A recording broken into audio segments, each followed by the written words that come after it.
Welcome back. In today's explainer, we're unpacking a fascinating source document that proposes a completely radical, deeply spiritual reinterpretation of end times prophecy. Seriously, if you've ever found yourself scratching your head over the book of Revelation, wondering how on earth it applies to our modern world, well, the analysis we're diving into today is going to offer a completely different lens. We're going to be looking at the unbinding of Satan. And specifically, we'll explore the author's core argument that Revelation 20's Gog and Magog, it's not what you might think. It is entirely spiritual and fundamentally about a massive, grand ideological deception. So let's jump right into this really provocative question, one the author actually argues has been vastly misunderstood by a lot of modern believers.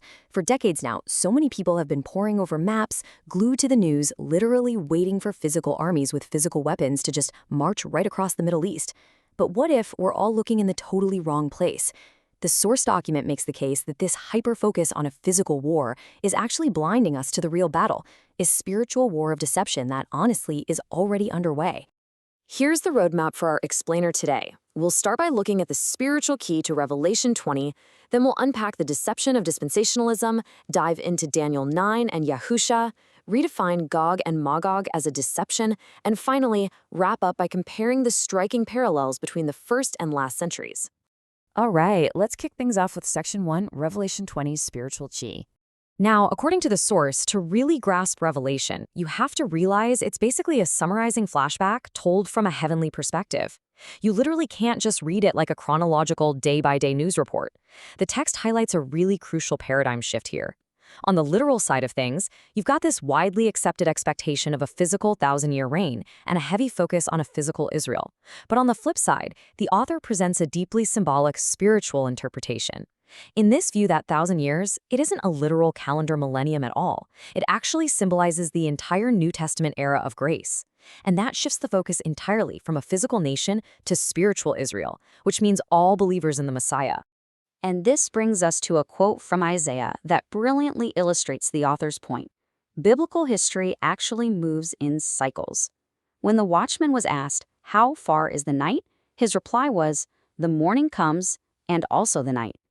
The document explains that Revelation uses something called progressive parallelism. Think of it kind of like walking up a spiral staircase inside a tall tower.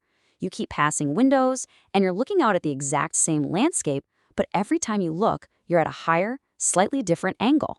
The whole time, this epic struggle between light and darkness is alternating, just building and building toward a final climax.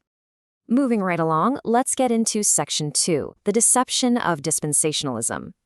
So you might be wondering, if the text is supposed to be read spiritually, how on earth did the literal interpretation get so popular? Well, the author points the finger straight at C.I. Scofield and his incredibly famous reference Bible from the early 20th century.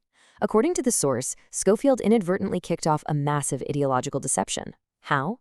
By taking spiritual promises and shifting them right back into physical, earthly expectations.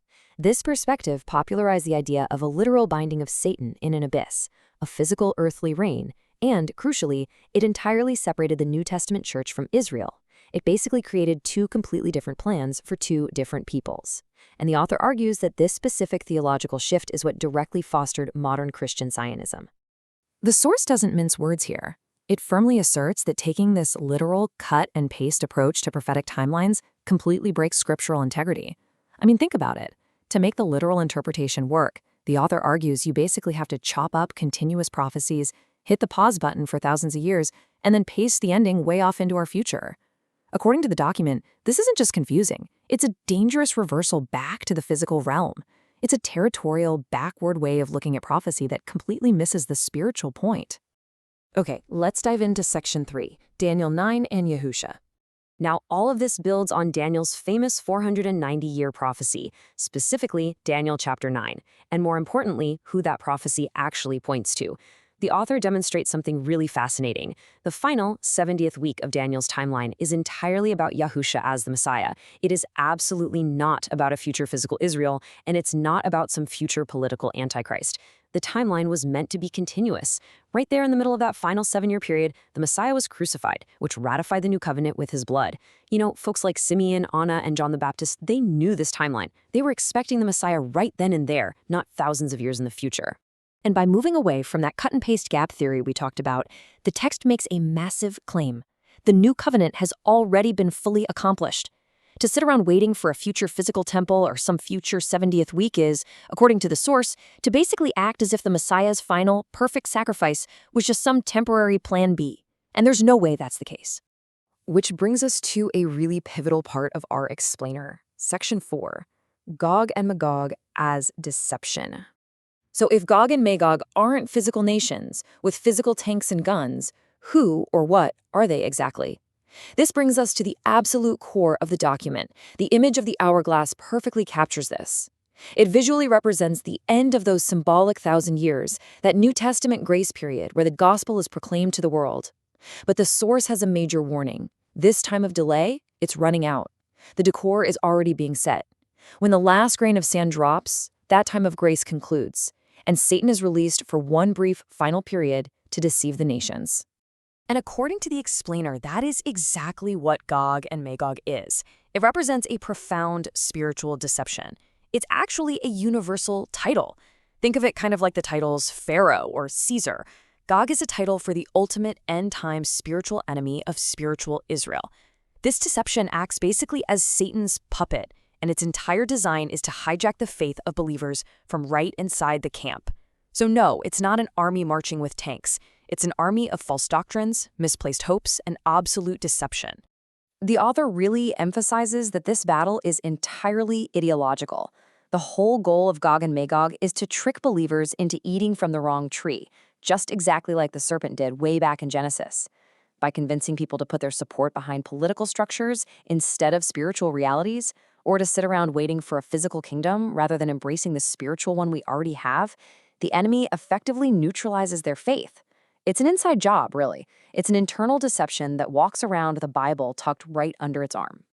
All right, let's wrap things up with Section 5, First and Last Century Parallels. You know the saying, history repeats itself? Well, according to the source, it really does.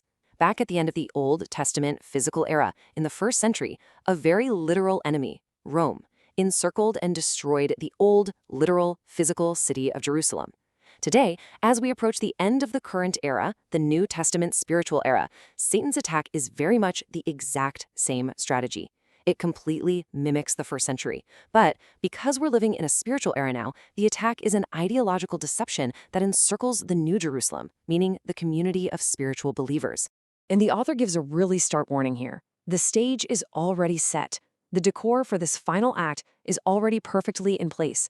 The betrayer is literally already inside the camp, actively pushing believers to throw their support behind physical, political, end-time scenarios instead of the spiritual truth of the Messiah. You've got false watchmen out there promoting this fear-based escapism, things like secret raptures, which really just distracts the church from the actual danger of being ideologically hijacked. This deception, it is actively operating right now, lulling believers into complacency. But despite all of that, here is the incredibly profound message of hope the source leaves us with.